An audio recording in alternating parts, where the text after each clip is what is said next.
Thank you very much.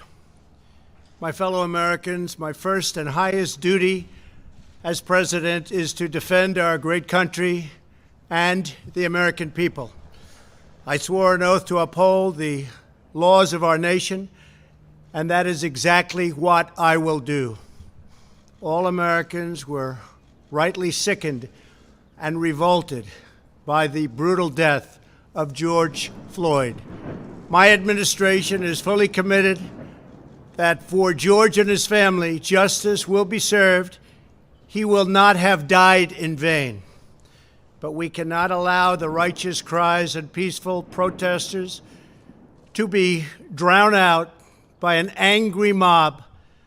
The biggest victims of the rioting are peace-loving citizens in our poorest communities. And as their president, I will fight to keep them safe. I will fight to protect you. I am your president of law and order and an ally of all peaceful protesters. But in recent days, our nation has been gripped by professional anarchists, violent mobs, arsonists, looters, criminals, rioters, Antifa, and others.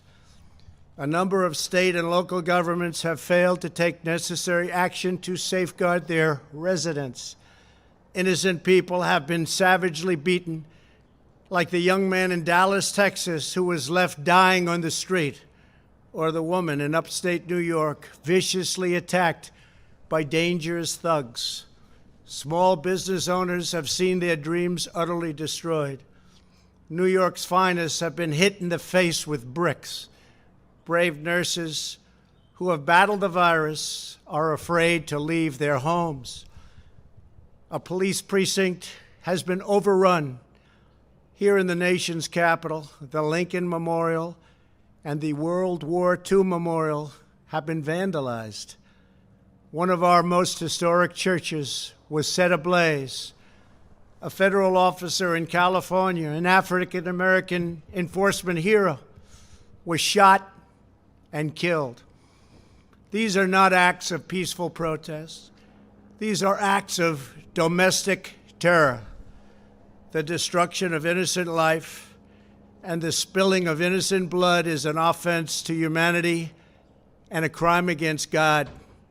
America needs creation, not destruction, cooperation, not contempt, security, not anarchy, healing, not hatred, justice, not chaos.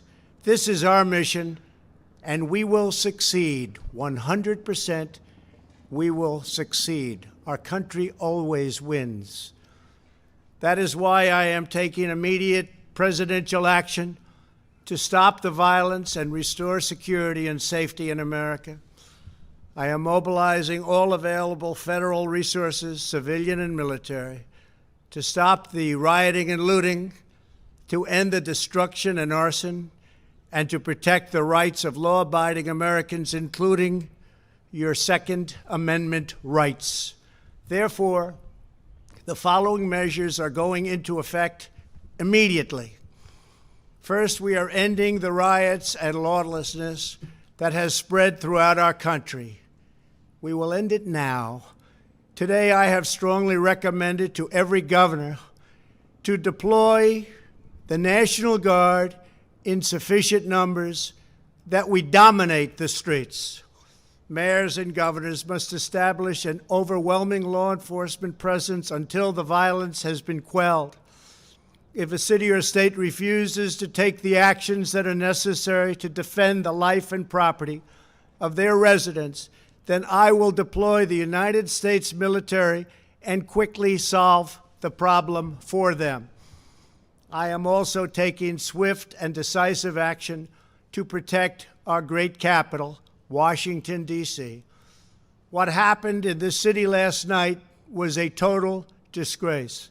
As we speak, I am dispatching thousands and thousands of heavily armed soldiers, military personnel, and law enforcement officers to stop the rioting, looting, vandalism, assaults, and the wanton destruction of property. We are putting everybody on warning. Our 7 o'clock curfew will be strictly enforced. Those who threaten innocent life and property will be arrested, detained, and prosecuted to the fullest extent of the law. I want the organizers of this terror to be on notice that you will face severe criminal penalties and lengthy sentences in jail. This includes Antifa and others who are leading instigators of this violence. One law and order, and that is what it is. One law. We have one beautiful law. And once that is restored and fully restored, we will help you, we will help your business, and we will help your family. America is founded upon the rule of law. It is the foundation of our prosperity, our freedom, and our very way of life. But where there is no law, there is no opportunity. Where there is no justice, there is no liberty. Where there is no safety, there is no future. We must never give in to anger or hatred. If malice or violence reigns, then none of us is free. I take these actions today with firm resolve and with a true and passionate love for our country. By far, our greatest days lie ahead.